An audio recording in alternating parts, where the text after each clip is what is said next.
Hello दोस्तों, welcome back to our channel. तो जैसा कि हमने पिछले एपिसोड में देखा था, लेडी माता युनमिंग एंशिएंट टैलेंट सेट के डिसेबल के बारे में पता लगाने के लिए अपने युनमिंग पैलेस के नीचे बने हुए एक सीक्रेट रूम के अंदर आ चुकी थी, जहाँ पे उसने एक बड़े से वाटरफॉल के अंदर युनजू नाम के मरमेड को ट्रैप कर रखा था, जिसे एक तरह से लेडी माता युनमिंग बहुत ज्यादा प्यार करती थी और उसे वो वहाँ पे अपनी स्पिरिट एक्सप्लोरेशन टेक्निक को भी इस्तेमाल करने के लिए कहने लगी थी, ताकि युनजू की एक्सप्लोरेशन टेक्निक की मदद से वो एंशिएंट टैलेंट सेट के डिसेबल के बारे में पता लगा सके। पर युनजू तो वहाँ पे उसकी मदद करने के लिए बिल्कुल भी तैयार नहीं था। ऊपर से तजू भी लेडी माता युनमिंग का पीछा करते हुए वहाँ पे आ पहुंचे थे, जबकि लेडी माता युनमिंग तो वहाँ पे युनजू के मना करने की वजह से बहुत ही ज्यादा गुस्सा हो चुकी थी और वो वहाँ पे गुस्सा होते हुए कहती है कि अगर मेरी किस्मत में मरना ही लिखा है तो मैं तुम्हें भी अपने साथ लेके मरूंगी। और ये कहकर उसने अचानक से ही बेचारी युनजू के ऊपर जानलेवा हमला कर दिया था, लेकिन उससे पहले ही ऐसे तजू ने वहाँ पे आते हुए लेडी माता युनमिंग के अटैक को डिस्ट्रॉय करते हुए युनजू की जान बचा ली थी। और यहीं से नेक्स्ट एपिसोड की शुरुआत होती है। तो इस एपिसोड की शुरुआत में युनमिंग पैलेस की उसी सीक्रेट रूम का ही सीन दिखाया जाता है, जहाँ पे ऐसा तजू कोर्ट रूम में युनजू से सवाल करते हुए पूछते हैं, एंशिएंट टैलेंट सेट के डिसेबल क्या नाम है तुम्हारा। अब ऐसा तजू की ये बात सुनकर हम देखते हैं कि बेचारी युनजू को भी एक बहुत बड़ा झटका लगता है। इवन हैरानगी के मारे उसकी आंखें वहाँ पे खुली की खुली रह गई थी, जबकि सबसे बड़ा झटका तो बेचारी लेडी माता युनमिंग को वहाँ पे लगता है। वो वहाँ पे हैरान होते हुए कहती है, नहीं नहीं ऐसा नहीं हो सकता, ये तो इम्पॉसिबल है। भला युनजू टैलेंट सेट का डिसेबल कैसे हो सकता है। नहीं नहीं, मैं ये बात मानने को तैयार ही नहीं हूँ, क्योंकि ये तो इम्पॉसिबल है। जबकि वाटरफॉल के अंदर मौजूद युनजू ऐसा तजू की ये बात सुनकर वहाँ पे समझ चुका था कि वो जरूर टैलेंट सेट से ही बिलोंग करते होंगे, तभी तो उन्होंने एक ही नजर में उसे वहाँ पे पहचान लिया। इसलिए युनजू जल्दी से वहाँ पे ऐसा तजू के सामने अपना सर झुकाकर उन्हें वहाँ पे ग्रीट करते हुए कहता है, मेरा नाम है टैलेंट युनजू और सीनियर, आपसे मिलकर मुझे बहुत ज्यादा खुशी हुई। अब जब युनजू खुद भी वहाँ पे खुद को एंशिएंट टैलेंट सेट का डिसेबल बताता है, तो बेचारी लेडी माता युनमिंग को तो वहाँ पे पहले से भी ज्यादा बड़ा झटका लगता है और वो आंखें पारे युनजू से सवाल करते हुए पूछती है, तुम टैलेंट सेट के डिसेबल कैसे हो सकते हो, तुम कब और कैसे टैलेंट सेट के डिसेबल बन गए।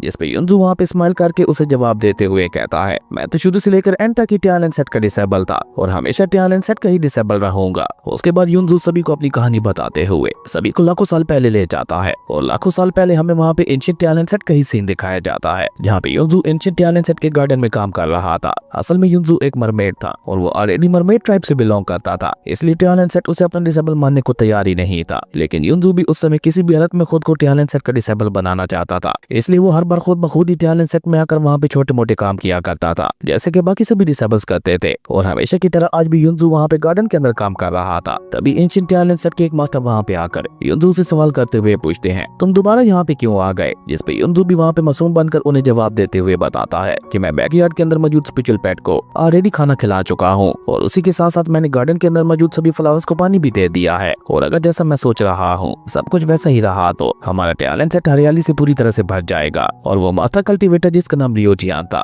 युनजू वहाँ पे उसे रिक्वेस्ट करते हुए कहता है, ब्रदर लियोजियान, क्या आप मेरी मदद कर सकते हैं। यहाँ पे बैकयार्ड के अंदर मौजूद काफी सारे पेड़ खराब हो चुके हैं, तो क्या आप उन्हें मेरे लिए दोबारा से ठीक करवा सकते हैं। और अगर आपके पास इस काम के लिए कोई भी मौजूद नहीं है तो मैं खुद ये काम खुशी खुशी कर दूंगा। गार्डन की हिफाजत करने में मेरा कोई भी जवाब नहीं है। असल में युनजू वहाँ पे एक बार फिर से इनडायरेक्ट वे में ब्रदर लियोजियान को उसे भी टैलेंट सेट का डिसेबल बनाने के लिए कह रहा था, जिस पे ब्रदर लियोजियान भी उसे वहाँ पे जवाब देते हुए कहता है, ज्यादा उछलो मत और मैं तुम्हारी इन चालाकी भरी बातों को अच्छी तरह से समझता हूँ। और पहले तो मुझे ये बताओ, किसने कहा कि मैं तुम्हारा सीनियर ब्रदर हूँ। लियोजियान की ये बात सुनकर हम देखते हैं कि युनजू जो कि बेचारा वहाँ पे एक छोटा बच्चा था, वो काफी ज्यादा उदास हो गया था, जो देखकर तो लियोजियान को भी वहाँ पे अच्छा नहीं लग रहा था, क्योंकि अब तो ऑलमोस्ट हर रोज ही उसकी युनजू के साथ मुलाकात होती थी और कहीं न कहीं अब उसे भी धीरे धीरे युनजू के साथ लगाव होने लगा था। इसलिए वो युनजू को उदास होते हुए देखकर उसे वहाँ पे कुछ भी नहीं कहता और वो चुपचाप अपने सेट के अंदर जाने लगा था, जो देखकर तो युनजू भी वहाँ पे काफी ज्यादा खुश हो जाता है और वो भी वहाँ पे भागकर जल्दी जल्दी लियोजियान के पीछे जाने लगा था। जिसके बाद वो दोनों ही वहाँ पे एंशिएंट टैलेंट सेट के अंदर आ जाते हैं, जहाँ पे मास्टर लियोजियान जो कि काफी ज्यादा यंग दिखाई दे रहे थे, वो अपने कोर्टयार्ड के अंदर ही मौजूद थे और वहाँ पे किसी गहरी सोच में डूबे हुए थे। तभी लियोजियान भी युनजू को लेकर वहाँ पे आ जाता है, जहाँ पे लियोजियान के साथ युनजू को देखकर मास्टर लियोजियान वहाँ पे उससे सवाल करते हुए पूछते हैं, तुम तो कह रहे थे कि तुम दोबारा कभी भी इस लड़के से नहीं मिलना चाहते, तो अब दोबारा ये लड़का तुम्हारे साथ क्या कर रहा है और ऊपर से तुम इसे मेरे पास क्यों लेकर आए हो। जिस पे ब्रदर लियोजियान जो कि वहाँ पे काफी ज्यादा एटीट्यूड वाला था, वो मास्टर लियोजियान को कोई भी जवाब नहीं देता और वो जानबूझकर युनजू के सामने खुद को गुस्से वाला दिखाते हुए अपना मुंह दूसरी तरफ फेर लेता है, जो देखकर युनजू भी वहाँ पे समझ चुका था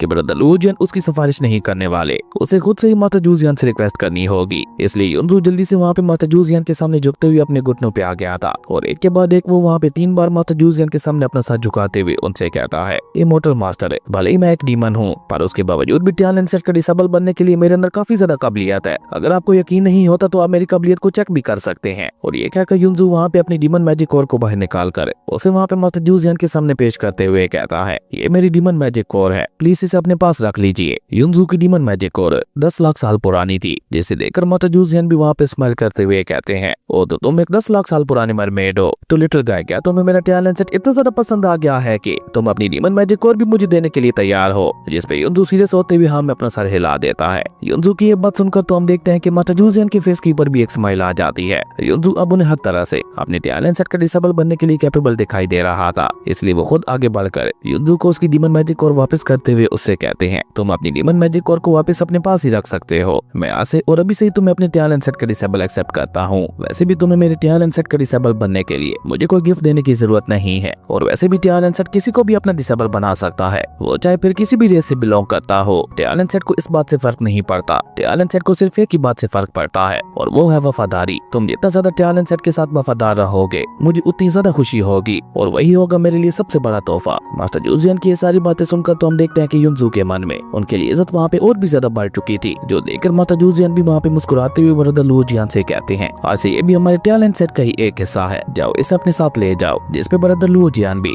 ओके कहते हुए युनजू को लेकर वहाँ से चला गया था, जहाँ युनजू की खुशी का तो कोई ठिकाना ही नहीं था, क्योंकि आज उसने वो पा लिया था जिसका वो न जाने कब से सपना देखते हुए आ रहा था। वहीं युनजू को इतना ज्यादा खुश देखकर ब्रदर लू जियान भी वहाँ पे उससे सवाल करते हुए पूछते हैं, आखिर तुम टैलेंट सेट के ही डिसेबल क्यों बनना चाहते थे? जिस पे युनजू वहाँ पे स्माइल के साथ ब्रदर लू जियान को वहाँ पे जवाब देते हुए बताता है, क्योंकि मैं भी मास्टर जूजियन की तरह एक बहुत ही ज्यादा पावरफुल पर्सन बनना चाहता हूँ, और उनकी तरह पावरफुल बनने के बाद मैं पूरी दुनिया के अंदर अपने इस कमाल की पावर का इस्तेमाल करते हुए शांति फैला दूंगा, जैसा कि मास्टर जूजियन करने की कोशिश कर रहे हैं। मैं भी आगे चलकर उन्हीं की तरह पूरे यूनिवर्स का हीरो बनूंगा। और ये सब युनजू वहाँ पे सेटजू और बाकी सभी को बताते हुए कहता है कि उस दिन मेरी खुशी का कोई भी ठिकाना नहीं था, और मैंने सोचा था कि मैं अपने टैलेंट सेट के सीनियर ब्रदर और सिस्टर्स के साथ प्रैक्टिस करते हुए बहुत ज्यादा मेहनत करूंगा, लेकिन वो कहते हैं ना कि आपकी खुशियों को किसी की भी नजर लग सकती है। सेम मेरे साथ भी ऐसा ही हुआ था। मैं टैलेंट सेट के अंदर प्रैक्टिस करने के लिए बहुत ही ज्यादा एक्साइटेड था, लेकिन उसके बाद जो हुआ वो तो मैंने कभी अपने सपने में भी नहीं सोचा था। उसके बाद हमें वहाँ पे एक बार फिर से एंशिएंट टैलेंट सेट के बैक माउंटेन्स का सीन दिखाया जाता है, जहाँ पे पूरे टैलेंट सेट के अंदर तबाही मची हुई थी, और ब्रदर लियो जियान वहाँ पे युनजू की जान बचाते हुए उसे एंशिएंट टैलेंट सेट के बैक वाले माउंटेन्स में लेकर आ गए थे। हालांकि वो वहाँ पे बहुत ही बुरी तरह से इंजर्ड थे, लेकिन फिर भी वो वहाँ पे युनजू की जान बचाने के लिए काफी तेजी से भाग रहे थे, जो देखकर युनजू जल्दी से वहाँ पे अपनी डीमन मैजिक कोर को बाहर निकालकर उसे वहाँ पे अपने सीनियर ब्रदर को देते हुए कहता है, सीनियर ब्रदर आप बहुत ही बुरी तरह से घायल हो गए हो, प्लीज आप इसे खा लीजिए, मेरी डीमन मैजिक कोर आपको पूरी तरह से ठीक कर देगी। जो देखकर ब्रदर लियो जियान उसे वहाँ पे डांटते हुए कहता है, क्या तुम पागल हो गए हो? अगर तुमने अपनी डीमन मैजिक कोर मुझे सौंप दी तो तुम खुद क्या करोगे? इसके बिना बहुत ही जल्द तुम्हारी मौत हो जाएगी, इसलिए चुपचाप जल्दी से इसे वापस अपने अंदर रखो। और ये कहने के साथ साथ ब्रदर लियो जियान बार बार पीछे मुड़कर अपने पीछे की तरफ भी देख रहा था, जहाँ कोई बहुत ही बड़ा खतरा उनकी तरफ आगे बढ़ रहा था। और जब आखिरी बार ब्रदर लियो जियान पीछे पलट कर देखता है तो वो खतरा उनके काफी ज्यादा करीब आ चुका था, जो देखकर ब्रदर लियो जियान वहाँ पे सीरियस होते हुए कहता है, नहीं अब मैं इसे लेकर और ज्यादा नहीं भाग सकता। और ये कहकर ब्रदर लियो जियान जल्दी से वहाँ पे अपनी हेवनली स्पिरिचुअल एनर्जी का इस्तेमाल करते हुए युनजू को अपने सामने ले आते हैं, और वहाँ पे अपनी हेवनली स्पिरिचुअल एनर्जी को उसकी बॉडी के अंदर इंजेक्ट करते हुए उसकी सभी की सभी मरीडियंस को भी वहाँ पे अनलॉक कर दिया था। और ये सब करने के बाद वो वहाँ पे जल्दी से युनजू को नीचे खाई में धक्का दे देते हैं, जहाँ नीचे धक्का देने से पहले उन्होंने युनजू के चारों तरफ एक प्रोटेक्टिव बैरियर भी बना दिया था। वहीं बेचारा युनजू तो ये सब देखकर बहुत ही ज्यादा परेशान हो गया था, क्योंकि ये सब वहाँ पे इतना जल्दी हुआ था कि उसे वहाँ पे कुछ समझने का मौका ही नहीं मिला था। जबकि युनजू को वहाँ पे नीचे गिरते हुए देखकर ब्रदर लियो जियान वहाँ पे एक फीकी स्माइल करते हुए उससे कहते हैं, टैलेंट सेट का कम से कम कोई एक डिसेबल तो जिंदा बचना ही चाहिए। और ये कहकर ब्रदर लियो जियान वहाँ पे बहुत ही बहादुरी के साथ उस खतरे का सामना करने के लिए तैयार हो चुका था, और बहुत ही तेजी के साथ अपने बाकी सभी टैलेंट सेट के डिसेबल्स को बचाने के लिए निकल गया था। जबकि युनजू अपनी आगे की कहानी बताते हुए सेटजू से कहता है, सीनियर ब्रदर ने मेरी जान बचाने के लिए मुझे माउंटेन्स के ऊपर से धक्का दे दिया था, जिसके चलते मैं सीधा नीचे पानी में आ गिरा था, और वहाँ पे अपने सीरियस इंजरीज के चलते एक एंडलेस स्लीप के अंदर चला गया था। और उसी कभी न खत्म होने वाली नींद के अंदर ही मैं धीरे धीरे बड़ा होने लगा। समय इसी तरह से बीतता चला गया, लेकिन मैं अभी तक भी रिकवर नहीं कर पाया था, और मैं भी खुद को पूरी तरह से रिकवर करने के बाद टैलेंट सेट के अंदर जाना चाहता था। इसलिए मैं भी वहाँ पे अपनी डीप स्लीप के अंदर ही धीरे धीरे खुद को रिकवर कर रहा था। लेकिन अचानक से एक दिन ये घटिया लेडी युनमिंग वहाँ पे आ पहुंची, जहाँ पे न जाने कैसे इसकी नजर मेरे ऊपर पड़ गई, और इसने अपने फायदे के लिए मुझे मेरी डीप स्लीप से उठाते हुए मुझे पकड़ लिया, और मुझे हमेशा हमेशा के लिए यहाँ पे आकर बंद कर दिया। जिसके बाद से लेकर अब तक मैं यहीं पे ट्रैप हूँ, और यहाँ पे रहते रहते मैं अपनी पूरी ताकत को भी खो चुका हूँ, और अब तो ऐसा लगता है कि मैं बिल्कुल बेकार पर्सन बन चुका हूँ। पर वो लोग जिन्होंने टैलेंट सेट को नुकसान पहुंचाया था, उनके बारे में मुझे अभी तक भी कुछ पता नहीं चल पाया। उस समय ब्रदर लियो जियान ने मेरी जान बचाने के लिए अपनी जान को खतरे में डाला था, इसलिए अब जब तक मैं ब्रदर लियो जियान का बदला नहीं ले लेता, मैं शांति से नहीं बैठने वाला। मुझे भले ही 10 लाख साल और इंतजार क्यों न करना पड़े, लेकिन मैं अपनी हार नहीं मानूंगा, और और मैं टियानन सेट को नुकसान पहुंचाने वाले लोगों को ढूंढ कर उन सभी को एक एक करके कुत्ते की मौत मारूंगा। यही मेरी जिंदगी का अब सबसे बड़ा मकसद है। और ये कहकर युनजू वहाँ पे एसेटाजू से रिक्वेस्ट करते हुए कहता है, एसेटा प्लीज क्या आप मेरा बदला लेने में मेरी मदद कर सकते हैं। जिस पे एसेटाजू तो उसे वहाँ पे कोई जवाब नहीं देते, लेकिन बर्निक्रो वहाँ पे इमोशनल होते हुए उससे कहता है, मेरे भाई तुमने तो इतना कुछ झेला है, मैं जो अभी की टियानन सेट का डिसेबल हूँ उससे अगर इतना ज्यादा गुस्सा आ रहा है तो मैं ये समझ सकता हूँ कि तुम बदले की आग में कितना ज्यादा जल रहे होगे। तभी एसेटाजू वहाँ पे कोर्टून में उससे कहते हैं कि तुम्हारा दिल काफी ज्यादा साफ है, तो अब मैं तुमसे दोबारा पूछता हूँ। लेकिन इससे आगे वहाँ पे एसेटाजू कुछ भी कह पाते उससे पहले हम देखते हैं कि लेडी मास्टर यूनमिंग जल्दी से बीच में आकर वहाँ पे उन्हें रोकते हुए कहती है, कौन सा बदला और कौन सा एंशिएंट टैलेंट सेट है। और ये कहकर लेडी मास्टर यूनमिंग वहाँ पे पलट कर युनजू की तरफ देखते हुए उससे कहती है, तुम ना तो एंशिएंट टैलेंट सेट के डिसेबल हो और ना ही मरमेड ट्राइब से बिलोंग करते हो, तुम सिर्फ और सिर्फ मेरे हो और मेरे ही रहोगे। तुम्हें शायद याद नहीं है, लेकिन मैं ही थी जिसने तुम्हारी जान बचाई थी, और उस समय तुम्हारी जान बचाने के लिए तुम्हें तो मेरे शुक्रगुजार होना चाहिए था, और तुम्हें अपनी इस बॉडी के साथ साथ अपना सब कुछ मुझे सौंप देना चाहिए था, लेकिन तुम तो धोखेबाज निकले। पर इससे आगे बेचारी लेडी माता यूनमिंग वहाँ पे कुछ भी कह पाती उससे पहले ही हम देखते हैं कि निंगयू का सबर वहाँ पे जवाब दे जाता है, और वो जल्दी से आगे बढ़ते हुए वहाँ पे लेडी माता यूनमिंग को एक बहुत ही ज्यादा पावरफुल थप्पड़ मार देती है, जिसके इम्पैक्ट की वजह से न सिर्फ उसका फेस मास्क वहाँ पे हट गया था, बल्कि उसी के साथ साथ वो खुद भी उड़ते हुए वहाँ से काफी पीछे जा गिरी थी। जो देखकर निंगयू वहाँ पे चिल्लाते हुए उससे कहती है कि अपनी ये गंदी बकवास बंद करो। अब निंगयू की ये बात सुनकर हम देखते हैं कि लेडी माता यूनमिंग किसी तरह से खुद को वहाँ पे संभालते हुए अपनी जगह पे खड़ी हो जाती है, और वहाँ पे पहले एसेटाजू की तरफ देखती है, फिर निंगयू की तरफ, और सबसे आखिर में युनजू की तरफ देखती है, जिसे देखकर तो उसने वहाँ पे बिल्कुल पागलों की तरह जोर जोर से हंसना ही शुरू कर दिया था। और वो इसी तरह से हंसते हुए वहाँ पे एसेटाजू से कहती है, तुम लोग चाहे यहाँ पे जितनी मर्जी मेहनत कर लो, लेकिन वो सब बेकार है, तुम इसे यहाँ से लेकर नहीं जा सकते, क्योंकि इस वाटरफॉल की spiritual wall ancient mysterious crystal की मदद से बनाई गई है, जिसे किसी और ने नहीं बल्कि खुद इमोर्टल स्पिरिट हॉल पैलेस ने बनाया है, और इसके अंदर जो वाटर मौजूद है वो भी स्पिरिट हॉल पैलेस से ही बिलोंग करता है, और ये सारी चीजें मिलकर इसी दुनिया का सबसे पावरफुल स्पिरिचुअल वॉल बनाती हैं। और तुम तो क्या, इस दुनिया में कोई भी इस स्पिरिचुअल वॉल को डिस्ट्रॉय नहीं कर सकता, तो तुम लोगों का तो यहाँ पे इसे ले जाने का सवाल ही पैदा नहीं होता। लेकिन इससे आगे बेचारी लेडी माता यूनमिंग वहाँ पे कुछ भी कह पाती उससे पहले ही हम देखते हैं कि निंगयू उसे दोबारा वहाँ पे थप्पड़ का इशारा करती है, जो देखकर बेचारी लेडी माता यूनमिंग वहाँ पे इतना ज्यादा घबरा जाती है कि वो जल्दी से वहाँ पे कुछ कदम पीछे हटते हुए अपना मुंह ही बंद कर लेती है। जबकि वहीं दूसरी तरफ हम देखते हैं कि एसेटाजू अपनी डिवाइन सुप्रीम एनर्जी को रिलीज करते हुए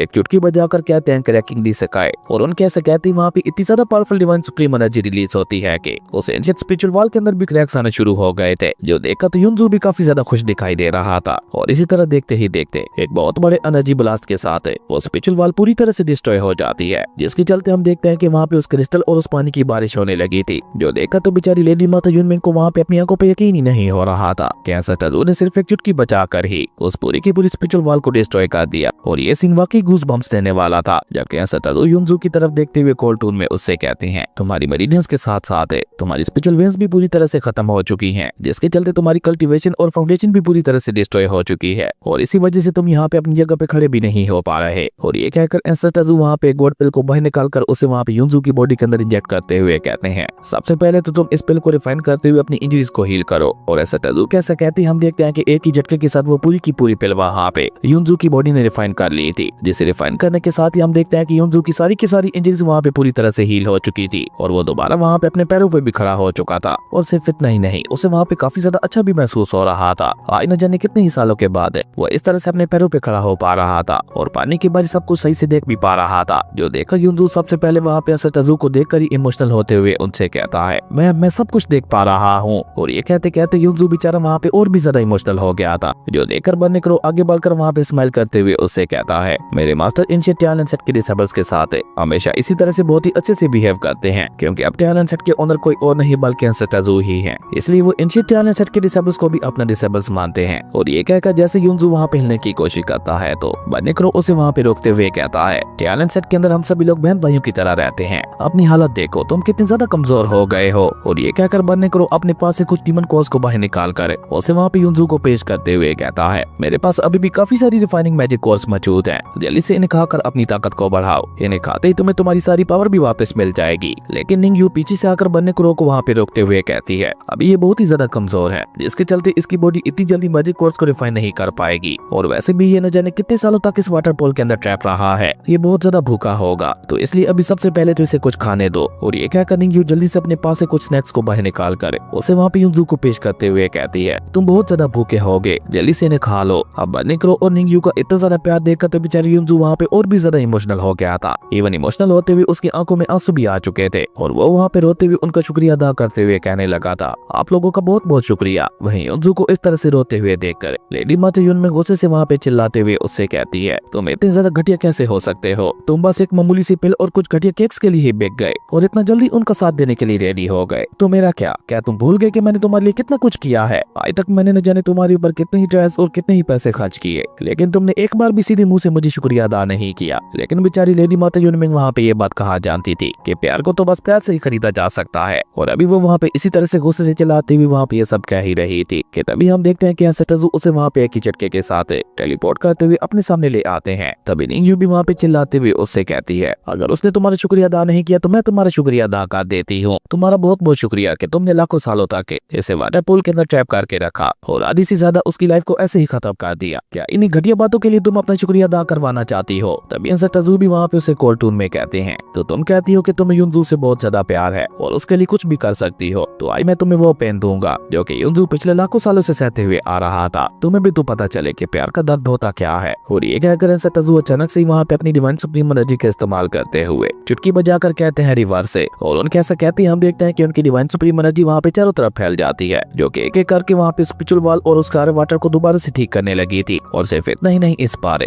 युनजू की बजाय वो लेडी माता यूनमिंग वहाँ पे स्पिरिचुअल वाटर पोल के अंदर जाने लगी थी। और इस तरह देखते ही देखते एसेटजू की डिवाइन सुप्रीम एनर्जी ने वहाँ पे उस स्पिरिचुअल वाटर पोल को रिवर्स करते हुए दोबारा से पूरी तरह से बिल्कुल ठीक कर दिया था। अब बस फर्क सिर्फ इतना था, पहले इस वाटर पोल के अंदर युनजू ट्रैप था और अब उसकी जगह पे लेडी माता यूनमिंग वहाँ पे ट्रैप हो चुकी थी। और साथ ही साथ उसे वहाँ पे इस वाटर पोल के अंदर एसेटजू की divine supreme energy thunder lightning के झटके भी दे रही थी, जैसा कि वो वहाँ पे युनजू के साथ किया करती थी। और जैसे ही उसे वहाँ पे वो थंडर लाइटनिंग के झटके लगते हैं तो वो वहाँ पे चिल्लाकर युनजू से मदद मांगते हुए कहती है, युनजू प्लीज मुझे माफ कर दो और मुझे यहाँ पे इस अजाब से बचा लो। मैंने तुम्हारे लिए कितना कुछ किया था, प्लीज एक बात तो वो सब याद करो। मैंने सिर्फ तुम्हें पाने के लिए अपने मास्टर तक को खत्म कर दिया था और खुद उनकी पोजीशन को छीनते हुए पैलेस मास्टर बन गई थी। ये सब मैंने किस लिए किया था? सिर्फ और सिर्फ तुम्हें पाने के लिए, सिर्फ तुम्हें खुश और जिंदा रखने के लिए। मैंने इमॉर्टल स्पिरिट हॉल पैलेस के सामने अपने हाथ जोड़े थे कि वो मुझे तुम्हारे लिए स्पिरिट वाटर पूल बना कर दे। आज तक तुम्हारे लिए मैं न जाने कितने ही लोगों के सामने झुकी हो और तुम्हारे लिए न जाने कितने ही लोगों को मारा है, जिनमें काफी सारे मेरे अपने लोग भी शामिल थे। और ये सब मैंने किस लिए किया था? सिर्फ और सिर्फ ये साबित करने के लिए कि मुझे तुमसे कितना ज्यादा प्यार है। युनजू आई लव यू, प्लीज रुक जाओ। मैं तुमसे बहुत ज्यादा प्यार करती हूँ और तुम्हारे बगैर जिंदा नहीं रह सकती। याद करो मैं तुम्हें कैसे बॉटम ऑफ लेक से बचा कर लाई थी। मैं तुम्हारी लाइफ सेवियर हूँ, तो क्या तुम यहाँ पे अपनी लाइफ सेवियर की जान भी नहीं बचा सकते? प्लीज युनजू वापस आकर मेरी मदद करो। लेकिन अभी बेचारी लेडी माता यूनमिंग वहाँ पे चिल्लाते हुए ये सब कह ही रही थी कि तब तक हम देखते हैं कि न सिर्फ उस वाटर पूल का वाटर वहाँ पे उसके ऊपर हमला कर चुका था, बल्कि उसी के साथ साथ उसे दोबारा से वहाँ पे थंडर लाइटनिंग के झटके लगने लगे थे,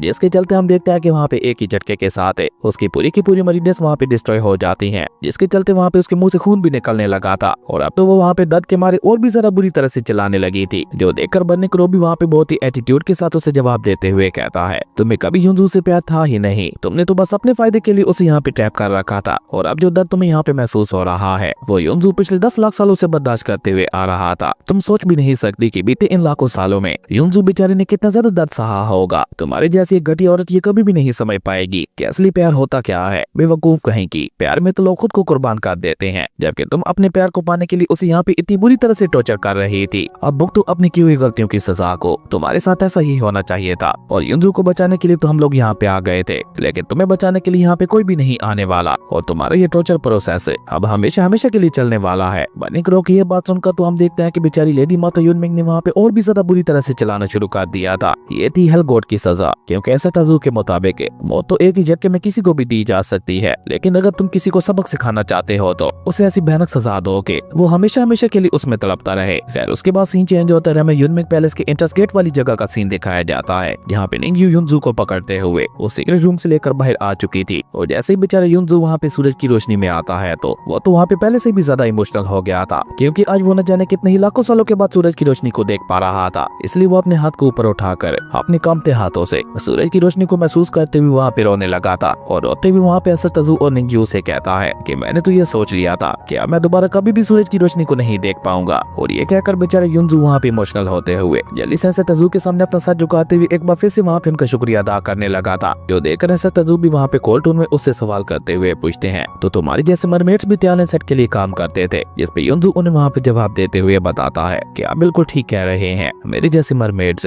गार्डन को मैनेज करने में बहुत ही ज्यादा अच्छे होते हैं, इसलिए हम सभी लोग मिलकर टैलेंट सेट के अंदर ही काम किया करते थे। अब युनजू की ये बात सुनकर हम देखते हैं कि निंग्यू वहाँ पे सीरियस होते हुए तजू से कहती है, लेकिन जब मैं टैलेंट सेट में आई थी तो मैंने एंशिएंट टैलेंट सेट की हिस्ट्री के बारे में पढ़ा था और उसके बारे में मुझे मरमेड्स के बारे में कहीं भी सुनने को नहीं मिला था। इवन अब तक मैंने जितनी भी एंशिएंट टैलेंट सेट के ऊपर रिसर्च की है उसमें मुझे कहीं भी एंशिएंट टैलेंट सेट के अंदर मरमेड्स के बारे में पता नहीं चल पाया। अब निंग्यू की ये बात सुनकर हम देखते हैं कि ऐसा तजू वहाँ से जाते हुए कोल्ड टून में उन सभी से कहते हैं, चलो यहाँ से। अब ऐसा तजू की ये बात सुनकर हम देखते हैं कि युनजू जल्दी से आगे बढ़कर वहाँ पे ऐसा तजू के पास आते हुए उनसे कहता है, सिस्टर आखिर हम लोग कहाँ जा रहे हैं? जिस पे ऐसा तजू उससे वहाँ पे कोल्ड टून में जवाब देते हुए कहते हैं, तुम्हारे मरमेड टाइट डोमेन में। और ये कहकर ऐसा तजू उन सभी को लेकर टाइट डोमेन की तरफ रवाना हो जाते हैं जहाँ पे सभी मरमेड्स रहा करते थे। और इसी कमाल के सीन के साथ हमारी अमेजिंग एपिसोड यहीं पे खत्म हो गया था। दोस्तों अगर आपको ये वीडियो अच्छी लगी तो लाइक कर दें और अगर चैनल पे नए आए हो तो सब्सक्राइब करते जाना। तो मिलते हैं एक नई वीडियो में, तब तक के लिए बाय।